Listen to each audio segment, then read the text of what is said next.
Welcome to our documentary on Impressionist and Post-Impressionist art, two closely connected movements beginning in the mid-19th century France that broke the boundaries of art as we know it.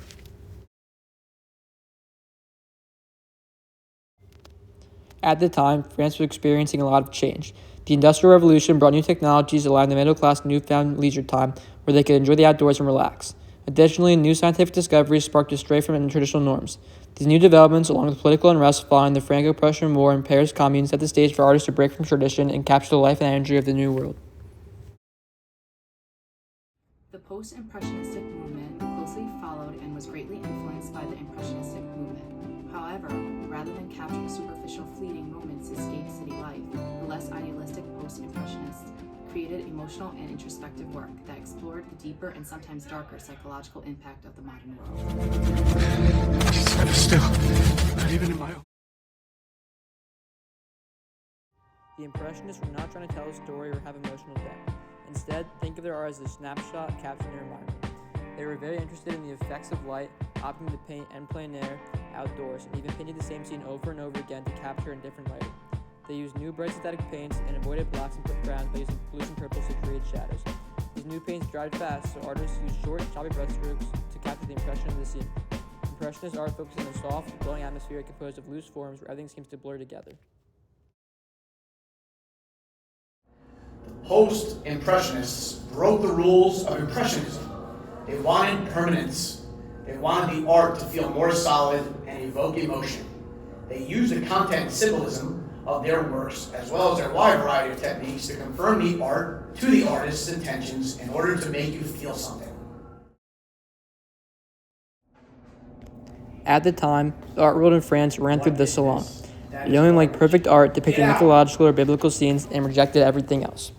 This left many artists feeling underrepresented and frustrated, so a group of rebels called the Anonymous Society organized their own exhibitions that allowed them to display the art they wanted to.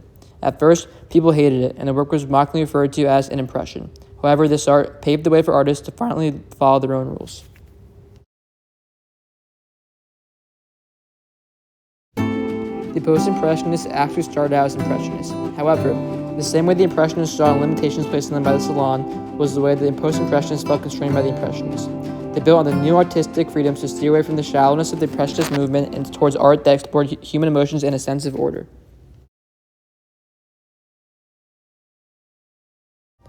The Impressionists were game changers. Their method of painting quickly outdoors that gave their work an unfinished look was the first step towards abstract art.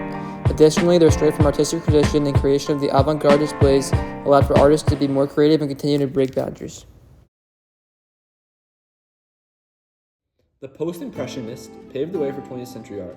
Cézanne's geometric shapes led directly to Cubism, and Van Gogh's wild usage of color to Expressionism. However, most importantly, Post-Impressionism turned the tables using art as a reflection of the artist's mind rather than the outside world.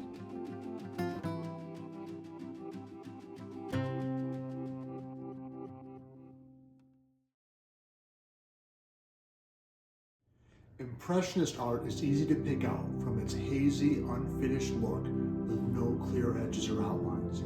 A few more ways to identify it is by an emphasis on light, a lack of black or brown, and its typical subject matter of people and nature. Post-Impressionist art comes in a wide range of forms. However, you can look out for bold, out-of-place colors, a return to solid geometric shapes and dark outlines, as well as a level of intensity that you won't find in Impressionist art.